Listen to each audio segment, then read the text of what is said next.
Okay, so welcome. And so we're going to start by talking about starting chapter 4, and this is about managing money. And the first section, section A, is about the power of compounding. So we're going to look at several examples and formulas and whatnot. Let's see here. Okay, the principle is basically in financial formulas when you're talking about either loans or you're talking about investing a lump sum of money. That's what we call the principal. That the amount of money that you're either borrowing or the amount of money that you're uh, investing, and it's the balance that you're paying interest on. Now, simple interest is when the interest is only paid on the original principal, the original deposit, or the original balance on a loan. So if it's a simple interest, means that hey, if you borrow $100 and it's at a 10% interest rate, then it's only on the $100. So if it's for a 5-year loan and it's compounded and it's an annual percentage rate, that means you're going to pay 10% on the same $100 every year. So every year, 10% of 100, so $10. So you paid the same $10 every year. It wouldn't change. Compound interest, on the other hand, the amount of money that you're earning or the amount of money that you're being charged in interest is going to change. Okay, because you're being charged not only on the original principal balance, but on all the interest that accumulates from that point forward, from the beginning, right? So that's where the idea of compounding comes from. Okay, so while banks almost always pay compound interest, bonds usually pay simple interest. So suppose you have $1,000 bond, okay, and it pays simple interest rate of 10% per year. How much total interest will receive in 5 years? Well, if it's simple interest, which means you're going to pay 10% on the $1,000 each year. So it's going to be the same amount. So it's going to be $100 each year for 5 years, which means the total amount that you'll end up getting at the end of 5 years is $500. Okay. Um, Now, what if it's compound interest? Well, that means you're making interest not only on the original $1,000, but at the end of every year, that principal amount is changing because it's being at the end of each year, you're adding interest, right? So at the end of the first year, you're going to add $100 because 10% of 1,000 is $100. Now, at the beginning of the second year, you have $1,100. So now the second year, you're going to earn 10% not on 1,000, but on 1,100. So at the end of the second year, now you're going to get an extra $110 from interest, not 100. Okay, so that's why compound interest will give you more than simple interest, because um, simple interest is linear, right? It grows linearly, okay, where ex, um, compound interest grows exponentially. Okay, so in the beginning, you might end up with more in maybe simple interest, but in the end, or at least the same, but in the end, you're going to end up with a lot more with compound.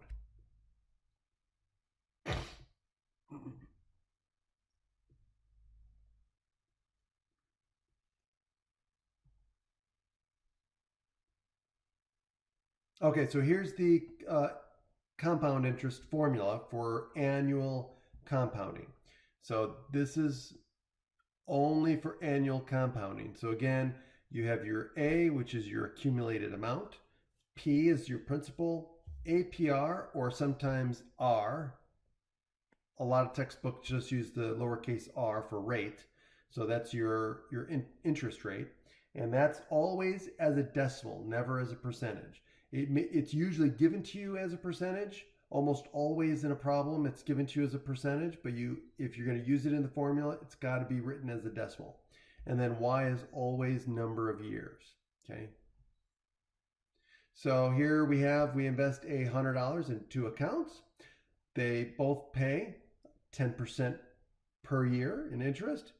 One pays simple interest, the other one pays compound interest. So we're going to use the table to show how the differences is in the case. Again, we already know this from the previous slides, but let's take a look at what it looks like. Okay, so here are the two tables. Notice the simple interest, the interest that you're earning every year is the same, right? Because it's always based on the original principal balance, which is $100. But notice with compound interest, as we saw before, the principal balance, if you will, the new balance changes every year, right? So the original principal is $100, but the new principal at the end of year one is now $110. And at the end of year two, it goes to $121. Why? Because the amount of interest is changing as well. So there's more interest each year with compound interest. So at the end, you end up with an extra $11.05 in the compound interest account. Okay, so now what we're going to do is we're going to verify the final entry. Okay, so if we go back here, we're going to verify that this is where we end up with using the formula. So if we use the formula will work if we get the same answer, because we just showed manually, if you will, we basically did the compounding step by step. So now let's show that the formula actually gives us our final answer automatically. Okay, so if we use our formula, we just plug in the principal amount, $100. The rate is 10%, so we're going to write it in here as 0.1. And the number of years we're keeping this money in there is 5 years. And so we just calculate and simplify, and we get the same answer. Okay, $161.05. So there you go. The formula works. So let's do quarterly compounding. Okay, so the last formula was annual compounding, right? So now we're going to look at quarterly compounding. So we're going to do this the same way we did with the other table. We're going to look at quarters, right? So one thing that we have to do is this interest rate is a per year interest rate, but if we're going to compound every quarter, then we've got to split this percentage by quarter. So how many quarters are in a year? There are 4. Every 3 months is a quarter. So we would have to divide the 8% by 4 to get our quarterly interest rate. Okay, and then we're going to use the quarterly interest rate to figure out the amount of interest earned on the $1,000 each quarter. And it's compounded, so it's going to increase each quarter. Okay, so here's the table. So again, notice the first quarter, 2% of 1,000, and we get 20. So our new balance at the end of the first quarter is $1,020. And then at the beginning of the second quarter, that's our new balance, 1,020. So on the second quarter, we're going to earn 2% on the 1,020. So at the end of the second quarter, we earned $20.40. So 40 cents more than what we did in the last quarter. And then our new balance, when we add the interest, is now 1,040. So again, we keep doing this over and over again until we get to the final quarter, which is quarter 4. And so we end up with $1,082.43. Now, what if it was annual compounding? What if it was just 8% per year and we compounded annually? How much money would we end up with? Well, we'd end up with an extra $80, right? So it'd be $1,080. So notice that with the compounding, quarterly compounding, we ended up with an extra $2.43. Okay, so now this shows that, hey, the more you compound per year, it seems like the more interest you end up getting. And that is true. So here's the formula for compounding that involves n compounds per year. Okay. Now, everything is the same except n, and n again represents the number of compounding periods per year. How many times per year is it compounding? So remember, quarterly, n was 4. And if it's monthly, then n would be 12. If it's weekly, n would be 52 because there are 52 weeks in a year. If n was daily, it'd be 365. Okay, some textbooks round it and just say 360. But again, just whatever the textbook says. But typically 365. Or if you really want to be exact, it's 364.25 because you've got leap year in there. But anyway, everything is the same except for n. So now notice also that if you're doing annual compounding, and that means n would be 1, this formula reduces to the other formula we had.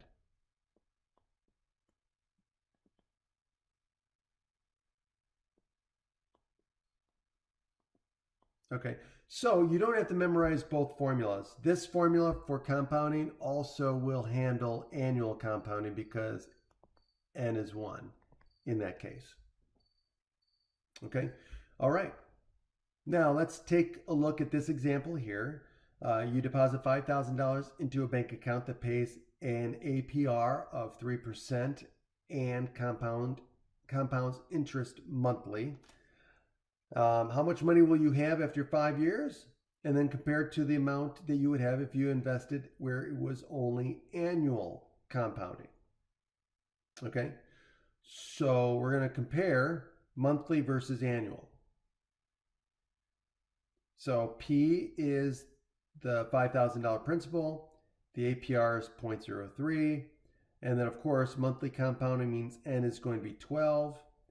And we are considering a 5-year period. Okay. And so at this point, we just plug all the values into our formula and simplify. And so we end up with $5,808.08. Okay, so that's monthly. Now, if it was annual compounding, then that's easy because we just basically take, we're going to take a formula and just plug it into 1, right? And so if we do the same thing and simplify, we end up with 5796.37. So $5,796.37. So notice the difference between the two. Again, we make more money with more compounding. Okay.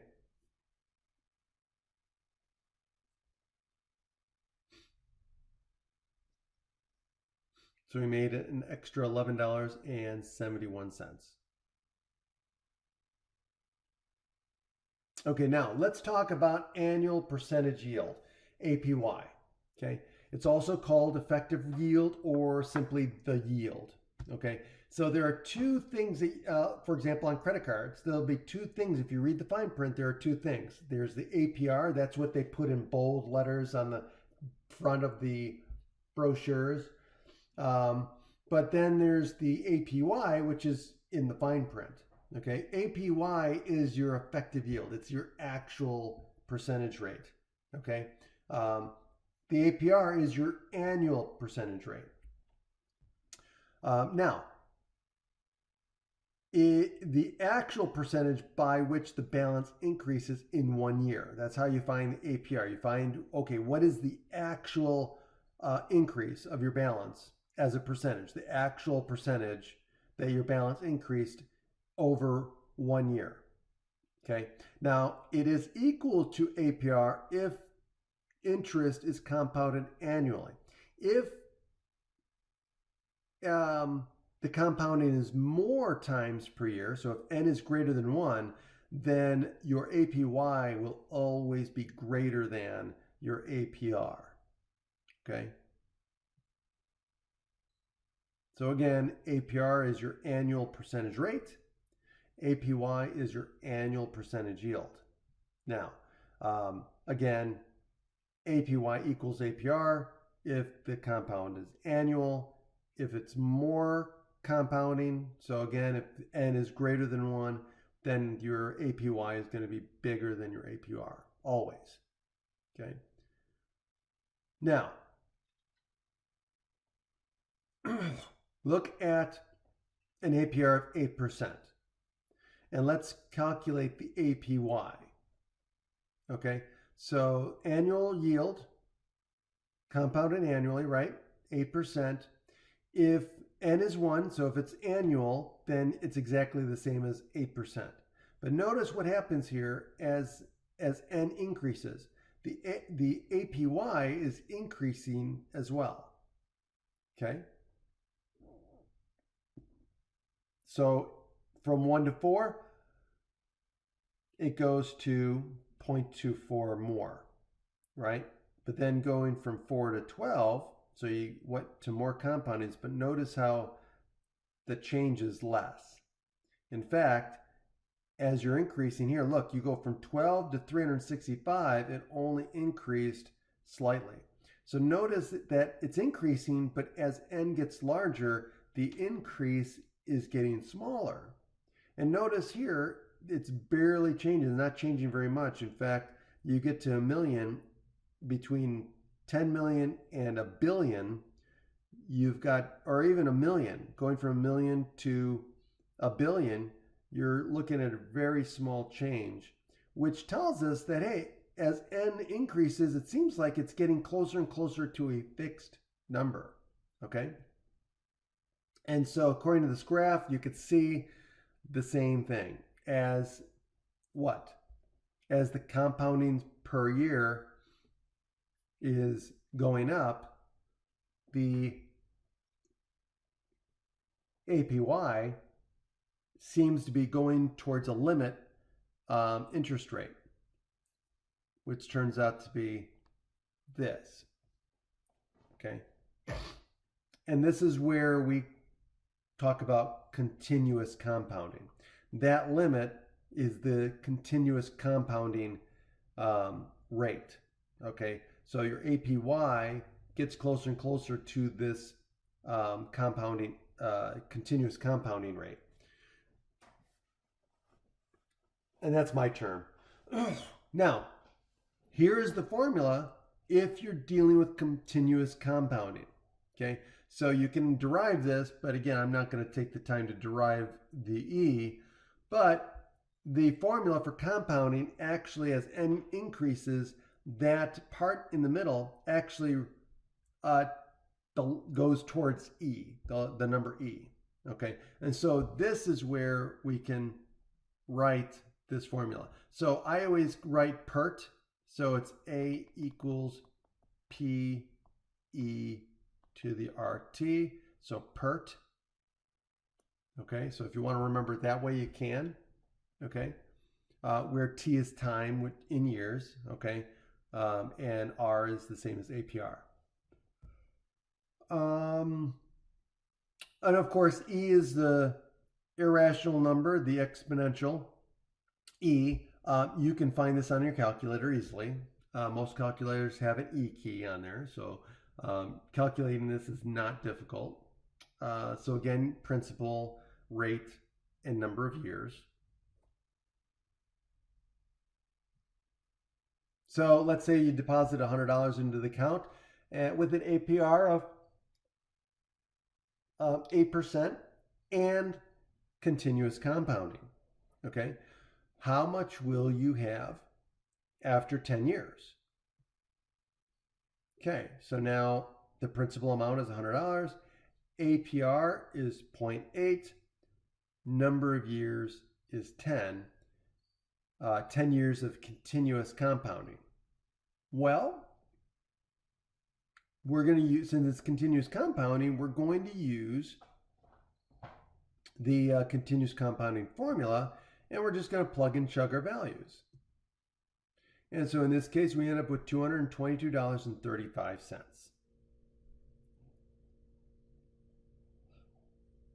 Okay. And that is the end of section 4A.